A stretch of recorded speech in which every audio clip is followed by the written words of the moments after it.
having been somebody that was in a scary place financially just over a decade ago, I want you to explain what will happen to somebody with crushing student debt or who's having trouble just making the ends meet right now and they don't have a lot of savings.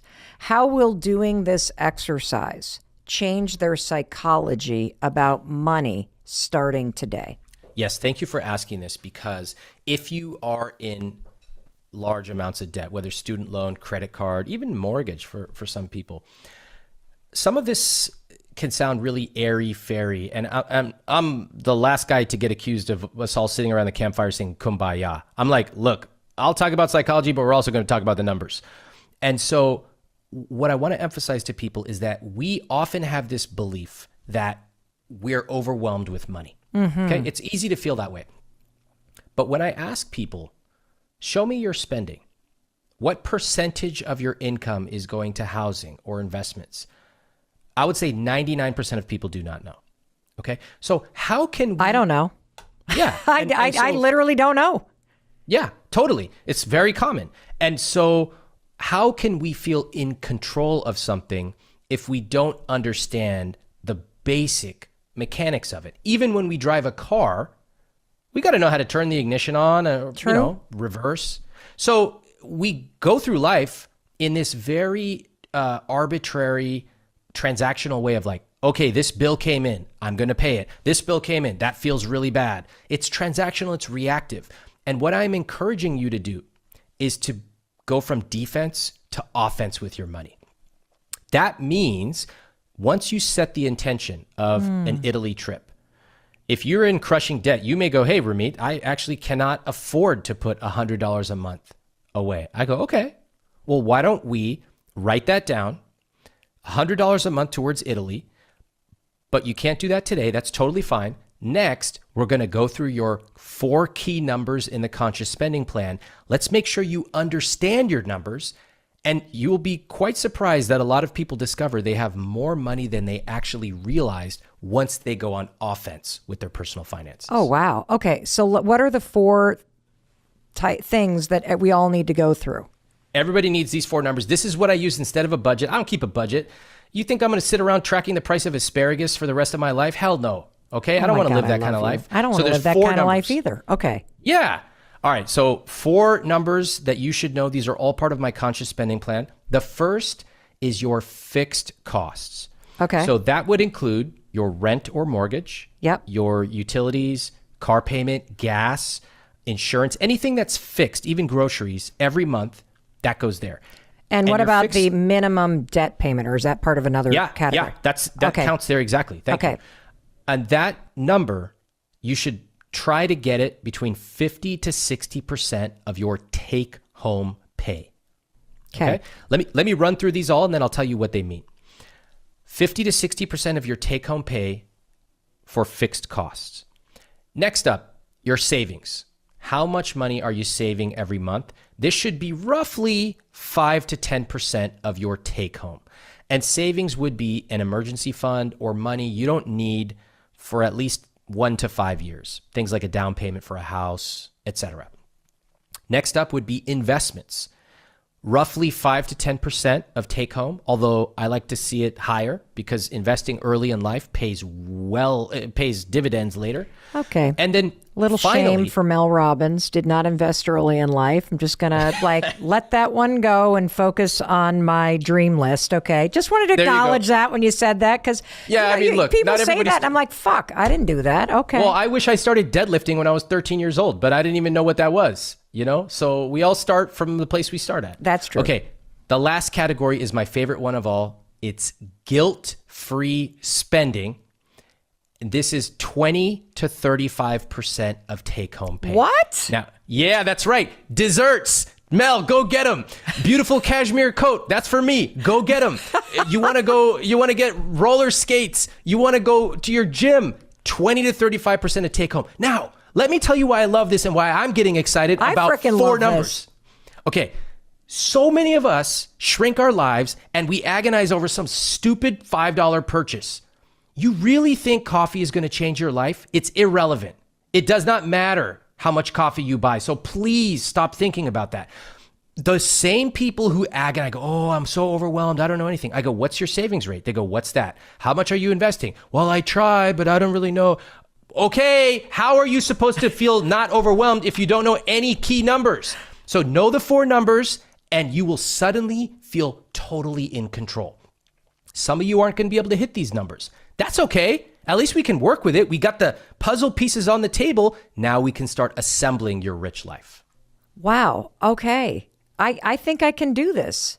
Yeah. So you just like carve out some time on the weekend and get your arms around these 4 things. Yeah, which should take 15 minutes. Do not overthink it. It's going to take me a while. Really? It takes 15 minutes? Yeah, here's what people do. How do you do it? Because the biggest challenge is people don't have the right logins. So their logins are spread all. They got their Fidelity account or some old 401k or whatever. So I would recommend breaking it up into 2 days. Okay. The first day is just get all your stuff assembled. Love it. Right? It's like cleaning the garage. And then the second day, 15 minutes and done. Do not overthink it. Okay. We're going for approximate numbers. Okay. That's it. I love you. I love you, love you, love you. You have that, what is it, the 85% rule? Get 85% of this right, you're good. Get on with your life. You don't need to sit there and optimize everything. It's a waste of time. And I also love this because like it can feel so insurmountable when you've made major financial mistakes in your life. Yeah. That this gives you a place to start that you can then start to get better from. And I just actually had a huge wake up moment. I realized that one of the great things about growing up with parents who were very I didn't ever see any concern about money and I didn't see them talking about it. Actually, that's not true. I would see my mother sitting at her desk with one of those little calculators with the tapes as she was balancing her checkbook. Hey, that's a really important thing that you saw. You saw a woman taking control of money, yes, and obviously, and being capable and competent. That is a very valuable lesson to learn as a child. That obviously has come through for you. That's amazing. Oh yeah, and she then went on to open her own retail store. And all the women, like my grandmother's a farmer and ran the money, and she had a calculator with the tape. Amazing. And my other grandmother, my grandparents had a bakery, and she had the thing with the tape. But what's interesting is that I think it's chill aspect has gotten too hands off for me. The fact that I can't answer those numbers like that at this stage in my life, for me, it used to be because of fear and shame and how bad the numbers were.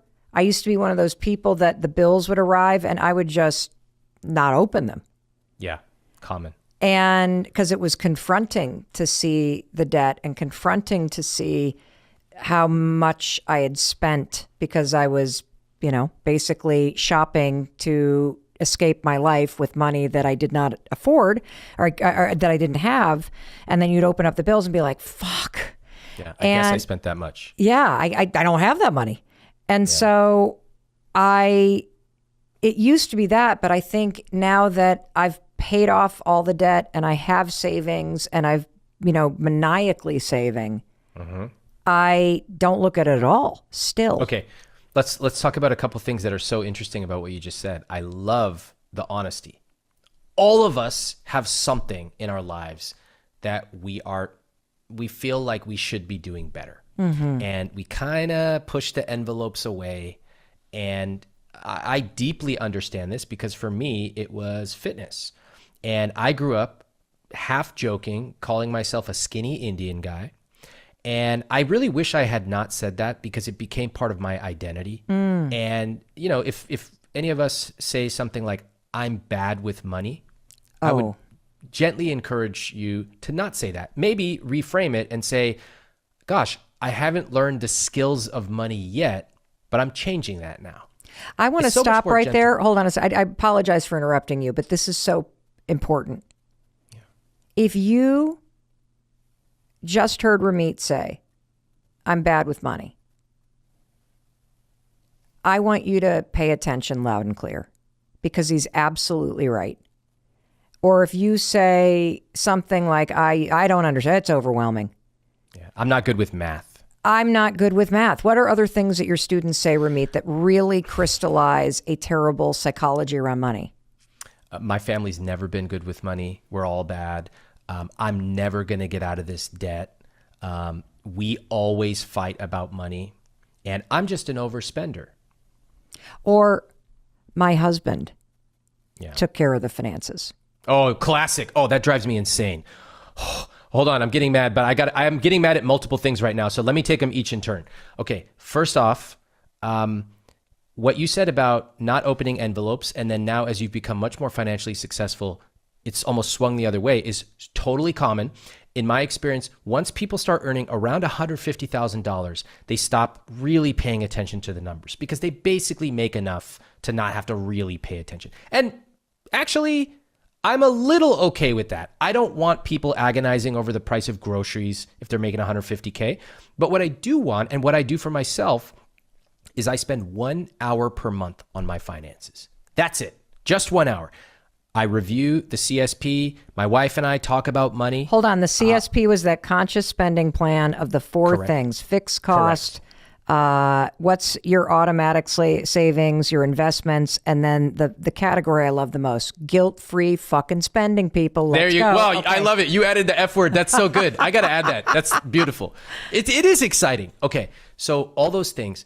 When you have money carved out for guilt-free spending, it is literally defined so that if you want to eat and get an extra cheesecake, or you want to go to the movies, like, you don't have to feel guilty because you know my debt is being paid off, my rent or mortgage is being covered. I'm even saving money. I'm not trying to save money, just like I don't try to brush my teeth. It is happening automatically. It's even better than brushing. So that is, if you're listening, I hope that's a sense of relief that you don't have to feel bad about having debt. You do not have to track a gajillion numbers that you don't even care about. You do, and I would highly encourage you to focus on 4 key numbers that will totally transform your life. I love this. I love how easy you're making this. Thank you for that. It's absolutely my pleasure. I don't want to spend time doing that either. I don't want anyone else to waste their time on it. May I just, I want to clarify one thing. So these 4 pillars of the conscious spending plan, and again, I come from the lived experience of crushing debt. Yeah. Where you feel that unless you can get to zero balance, you don't deserve guilt-free spending. Yeah. That somehow you're cheating on your goal to get out of debt, which is what every financial advisor pounds into your head. Yeah. And you feel like that latte robs you of the opportunity to be out of debt. You feel like spending to go on a trip with your friends robs you of the ability to be out of debt. And what you're saying is, no. You can start right now by figuring out these 4 things and allocating incoming to those things. Correct.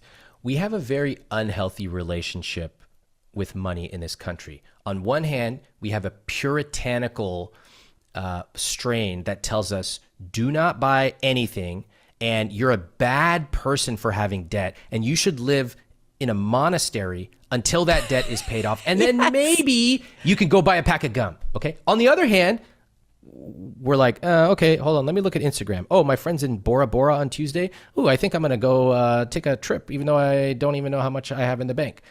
What a 2 paradoxical beliefs, and usually it's the consumerist one that wins, but we still feel guilty. Yes. We love to feel guilty in this country. I don't really know I don't want to feel guilty with money. I'm not naturally like, I don't feel guilty. I'm just like, let me just fix this. So when it comes to having debt, here's my belief. Number 1, you need to know how much you owe. 90% of people I talk to who are in debt do not even know how much debt they owe. That's number 1. You got to know your numbers. Number 2, you've got to know the exact month and year your debt will be paid off. 95% of people in debt do not know their debt payoff plan. Easy way to do it, literally go on Google, type debt payoff calculator, plug your numbers in, and you will see. And don't worry if it seems depressing. Oh, it's going to take 28 years. What I want you to do is just plug the number in and sit with it for a day. And later, you will learn things like, wow, if I add an extra $50 a month, it can shave off 3 years from my debt. But that comes later. I just want you to know what else I also love it. that you're saying is I love that you're saying it's okay to have it. Like most rich people actually finance a lot of things. And and that debt is, go ahead. You're the expert. I don't know why the hell I'm talking about money. Go ahead. well, first of all, whether it's okay or not, a lot of people have debt. Yes. So let's just accept us for who we are. That's the fact of life. Now, I do want you to get smarter with debt. So when I look at people, I always look at a snapshot of their finances. And I talk about all these numbers on the podcast, by the way. We have folks who come on, $800,000 of debt. They're not even sure.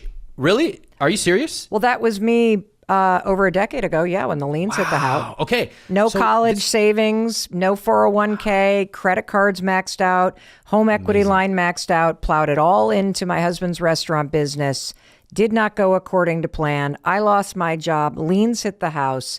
He hadn't been paid in 6 months. Friends and family had invested. Holy fucking hell. That was my life.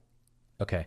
So you really know what it's like. Yeah, this is not a joke. It's like you think about it every day of your life when you're in it. Yes. And in fact, there's research, I believe, that says that the number is $75,000 or $78,000 in the United States is what you need to make in order to be relieved of the day-to-day financial stress that you have. That when you reach that number, there's a level of freedom involved. I don't know if that's true or not. I know the research. What is it? It's not that. People have wildly misinterpreted it. Let me put it this way, and I want to correct it because people listening who are making $75,000, they're like, wait a second, why do I still feel so stressed? What's wrong with me? Right. And there's not something wrong with you. Nobody is broken with money. Nobody. There are ways for you to get informed about money, so you know the basic language of money, which anybody can do. You do not have to be a math genius. I'm not. And second, to work on improving your money psychology. You know, I spoke to a couple on my podcast, and they were in a lot of financial trouble, and they think about it every day, and they were so stressed out. And I asked them, "Have you read my book?" Not judging. It turns out like almost nobody who comes on my podcast reads my book, which I find hilarious. And so I said, okay. And they go, well, I haven't really read a lot. I said, okay, you're a new parent. She was a mom. I think her baby was about like 6 months old. I said, when you first had your baby, did you know how to hold her? She goes, no. Did you know how to feed her? No. Did you just wing it? Did you just tried your best, No, I got help. The nurses, my mom, I read a bunch of books, and on and on and on. And that is so normal. There are things in life we don't know. That's okay. But we do have to say, hey, this is important to me. My rich life is important. I deserve to dream bigger than a box of pickles. And therefore, I'm going to prioritize learning and also improving my psychology. I am just on pins and needles. I have somebody on the show that I have admired from afar for a very long time. Who am I talking about? I'm talking about none other than Ramit Sethi. He has a simple step-by-step process that he's going to walk us through at zero cost today